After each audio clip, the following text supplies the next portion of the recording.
পাপের সাজা পেতে শুরু করেছে তৃণমূল।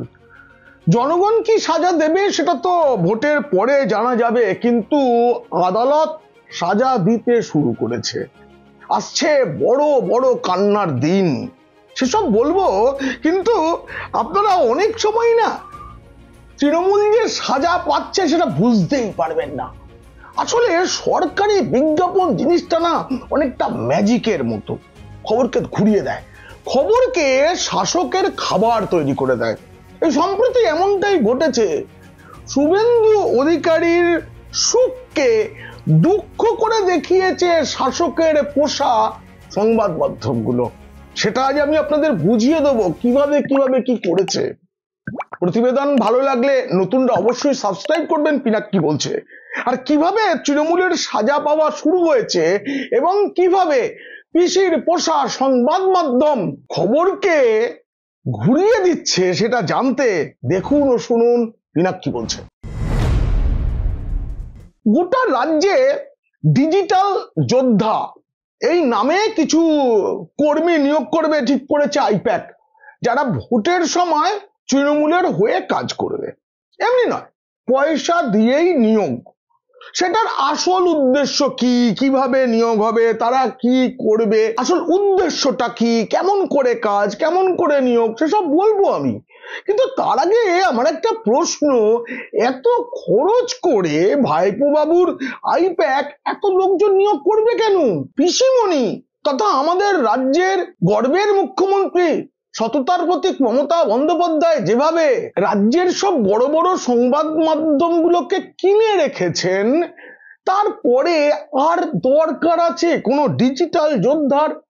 এরাই তো ঢাল তলোয়ার নিয়ে তৃণমূলকে বাঁচাতে এবং প্রতিপক্ষকে আক্রমণ করতে নেমে পড়েছেন। তারা খবরকে মানে একদম দিনকে রাত, রাতকে দিন করে দিয়েছেন। আমি আপনাদের একটা উদাহরণ দেব, এরকম উদাহরণ আপনারা প্রতিদিন সতর্ক হয়ে দেখলে অসংখ্য পাবেন। সম্প্রতি কলকাতা হাইকোর্ট শুভেন্দু অধিকারীর বিরুদ্ধে করা তৃণমূল ও প্রশাসনের গুচ্ছ গুচ্ছ মামলার প্রেক্ষিতে একটি রায় দিয়েছেন। সেই রায় সম্পূর্ণত শুভেন্দু অধিকারীর পক্ষে, অথচ খবরের শিরোনাম দেখুন,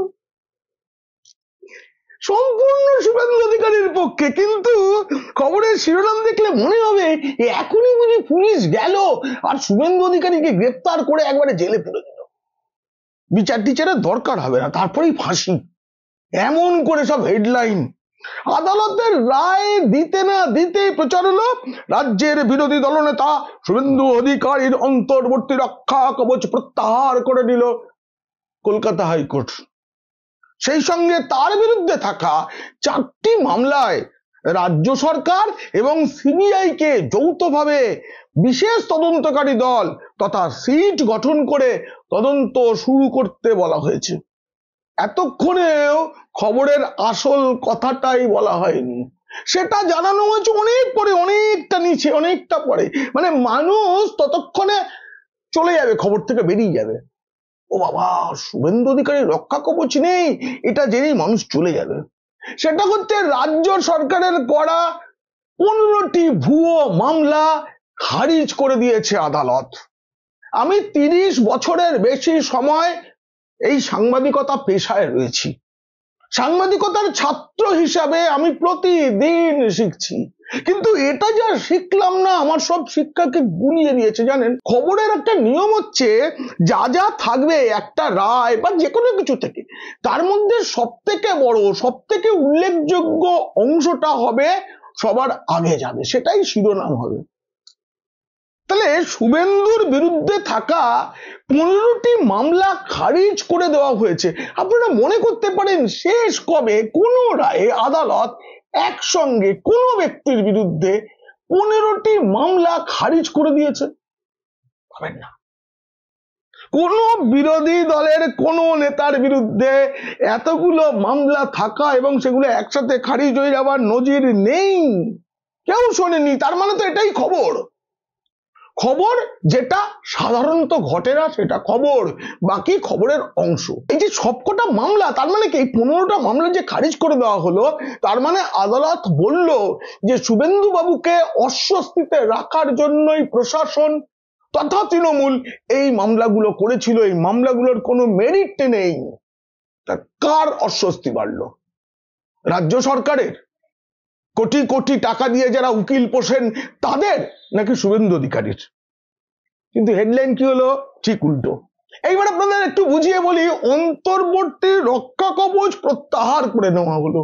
এই যে বলা হচ্ছে না অন্তর্বর্তী রক্ষা কবচ, আদালতের অন্তর্বর্তী রায় কথাটার মানেটাই তো হচ্ছে এটা কিছুদিনের জন্য, এটা চিরস্থায়ী বন্দোবস্ত নয়। অন্তর্বর্তী রায় তো একবারে অনন্তকাল থাকতে পারে না, সেটাকে তো একদিন তুলে নিতেই হবে। সেটা তুলে নিয়ে আদালত একটা পাকাপাকি রায় দিল, এই 15টা মামলাই আর নেই। বাকি 4টে মামলায় বলা হলো সিবিআই এবং রাজ্য সরকার একসাথে তদন্ত করবে। কেন? তার মানে আদালত বুঝেছে রাজ্য সরকারের তদন্তে কোনো কাজ হবে না। রাজ্য সরকার কি এই মামলাগুলো সাজাচ্ছে বলে মনে হয়েছে আদালতের? আমি জানি না, কিন্তু আদালত বুঝিয়েছে শুধু রাজ্য সরকারের তদন্তে ভরসা নেই। এবং আপনাদেরকে আমি জানিয়ে রাখি, আমার অভিজ্ঞতা থেকে বলছি, এই যে যৌথ সিট, এগুলো কোনো কাজের হয় না, কোনো কাজের হয় না। ওই একটা দিন দুটো দিন একটু বসবে, তারপরে, কারণ যৌথভাবে যদি কিছু করা যেত না, তাহলে আরজি করের যে তদন্ত, তাদের রাজ্য সরকার এবং সিবিআই যৌথভাবে তদন্ত করতে পারত। এর আগেও প্রচুর মামলার ক্ষেত্রে সিবিআই কে সহযোগিতা করেনি রাজ্য সরকার, এমন অভিযোগ রয়েছে। সব নিয়ে মাথা গরম করে লাভ নেই, খালি একটু মজাটা নিন, মজাটা নিন, যে আমাকেও মজাটাই নিতে হবে। এই যে কিভাবে একটা তিলকে তাল, তালকে তিল করে দেওয়া হচ্ছে, দিন আর রাত বোঝা যাবে না। আমি খালি ভাবছি বড় বড় সংবাদ মাধ্যমগুলোর কেউ সাহস করে বলতে পারলো না এই কথাটা, যে শুভেন্দু অধিকারীর বিরুদ্ধে হওয়া 15টি মামলা একসাথে খারিজ হয়ে গেল হাইকোর্টে। বলতে পারলো না। এবং আমি খালি ভাবছি আদালত সংক্রান্ত খবর যেখানে খুব সতর্ক থাকতে হয়, সেখানেও বড় বড় সংবাদ মাধ্যম, তাদের বিশাল প্রতিপত্তি, তাদের সাংবাদিক এডিটররা মুখ্যমন্ত্রীর সঙ্গে ওঠেন বসেন যা খান, তারা আদালতের খবরকে সেখানে উদরপিণ্ডি বুদর ঘাড়ে চাপিয়ে দিলেন। ভাবা যায় না, জানেন তো, ভাবা যায় না। আসলে তৃণমূল তার পাপের সাজা পেয়েছে, এটা তারা চেপে গেলেন, বদলে তারা প্রচার করলেন বিজেপি নেতা শুভেন্দু অধিকারী বিপদে। কিন্তু তাতে কিছু যায় আসে না। আমি খুঁজতে চেষ্টা করেছি যে এত মামলা শুভেন্দু অধিকারীর বিরুদ্ধে, কিসের মামলা এগুলো? তিনি কি খুন, রাহাজানি, ডাকাতি এসব করে বেড়ান? আমি এই যে মামলাগুলো, এগুলো সব জোগাড় করেছি, আপনাদেরকে আমি দেখাবো কোন মামলা, কত নম্বর মামলা, কোন কোন ধারায় মামলা, আপনারা একবার দেখুন। তাতে কি দেখা যাচ্ছে? উস্কানিমূলক বক্তব্য দিয়ে রাজ্যে শান্তিভঙ্গ ঘটানোর চেষ্টা বা অভিযোগ, অনুমতি ছাড়া মিছিল, সরকারি কাজে বাধা, প্রচারে অংশ না নেওয়ায় ভোটারকে হুমকি, ভোটে অংশ না নেওয়ার হুমকি, একই ধরনের হুমকি অভিযোগ, তৃণমূল অফিসে হামলা, নারী সমর্থকদের মারধর, খুনের চেষ্টা। উনি বাবার, এ তো বিশাল অভিযোগ। নারী সমর্থকদের মারধর করেছেন শুভেন্দু অধিকারী, তাহলে তো মানে খুনের চেষ্টা।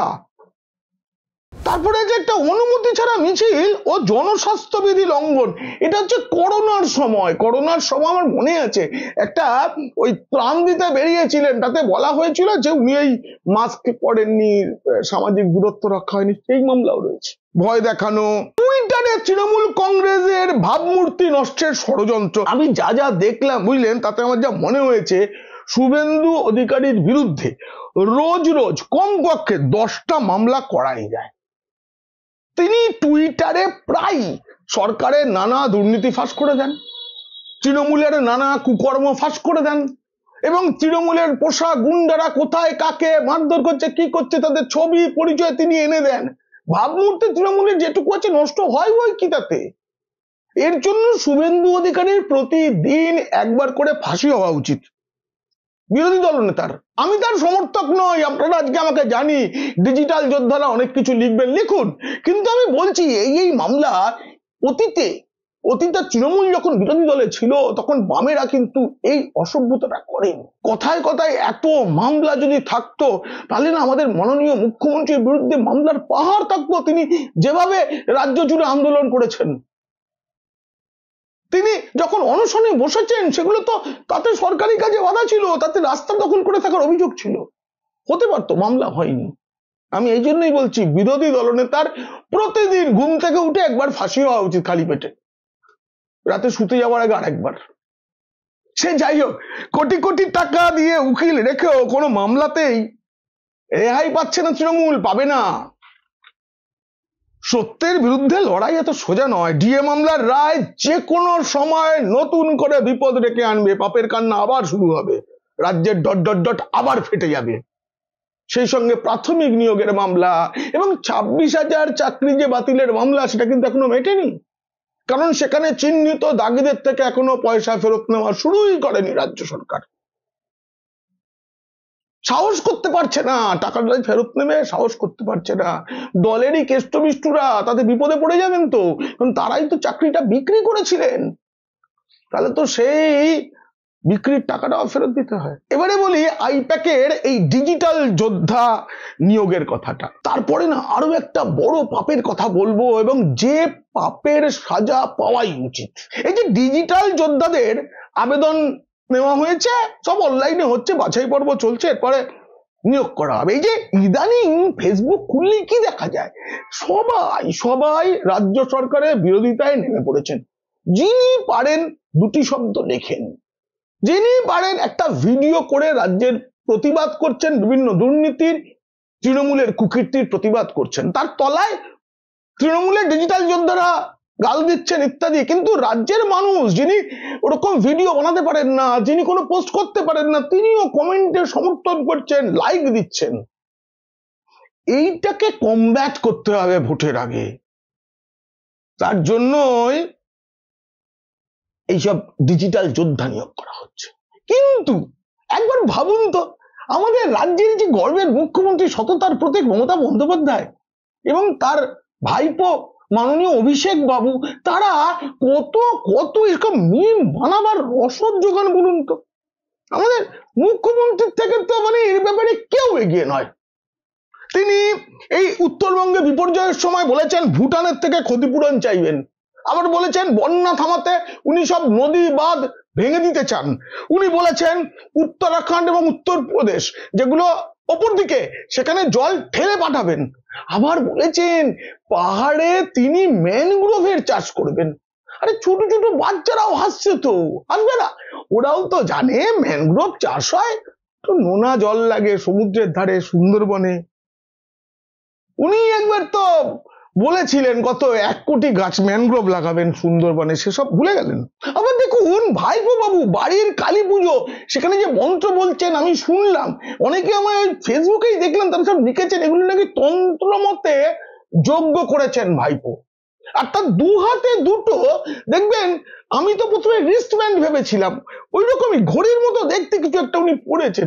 তাদের নানা রকম মন্তব্য, কেউ বলছেন একটাই কলকাতা আর একটা নাকি দুবাইয়ের টাইম দেখা যায়। বিশ্বাস করুন ও ব্যাপারে আমার কোনো জ্ঞান নেই, এ ব্যাপারে আমি একেবারে নিম্ন মধ্যবিত্তের মতো। আমি নিজে যেমন কিছু ব্যবহার করি না, তেমনি যারা ব্যবহার করেন তারা আমার বন্ধু বান্ধব নন, ফলে আমি ঠিক জানিও না এগুলো ঠিক কি, এগুলো ঘড়ি নাকি অন্য কিছু। কিন্তু লোকে বলছে চায়ের দোকানের আলোচনা যে একটাই কলকাতা আর একটা দুবাই, লন্ডন, এইসব কোনো দেশের কোনো টাইম বুঝি দেখা যায়। কেন দেখা যায়? এইসব নানা রকম মজা, এই মজার যোগানটা তারা দেন। এবার বলি সেই বড় পাপটার কথা, কাকদ্বীপ কাণ্ড। ছিন্নমস্তা মা কালীর পুজো হয়, কিন্তু মাথা ভেঙে দেওয়া কালীমা এই বাংলায়, ভাইপোর জেলায়। এখন তৃণমূল নতুন নাটক করছে, বলছে যে মা কালীর মূর্তি ভাঙার ঘটনায় যে গ্রেপ্তার হয়েছে সে বিজেপি করে, এবং সে হিন্দু এবং সে মদ্যপ। এই তিনটে বিষয়ে আমার কোনো আপত্তি আছে জানেন। প্রথমত সে বিজেপি করে না কি করে আমার কিছু যায় আসে না, করুক। এইবারে পুলিশ যা করেছে তা কোনো ডিজিটাল যোদ্ধা নামিয়েও তৃণমূল মোকাবিলা করতে পারছে না। মা কালীকে প্রিজন ভ্যানে তুলেছে। পুলিশ ধরেছে নারায়ণ হালদার নামে এক যুবককে, বলা হচ্ছে বিজেপি যুব মোর্চার নেতা। যদিও সেই নারায়ণের বাবা বলছেন, মিডিয়াকে বলেছেন, বাবা রেকর্ডে অন রেকর্ড বলেছেন, আমরা তৃণমূল করি। আমার বাবা মানে নারায়ণের ঠাকুরদা পঞ্চায়েতে তৃণমূলের প্রার্থী ছিলেন এবং ছেলে তৃণমূলের সক্রিয় সদস্য মানে নারায়ণ। গোটা হালদার পরিবার বলছে তারা তৃণমূল করে, কিন্তু পুলিশ বলছে না না না ও বিজেপি করে, করুক।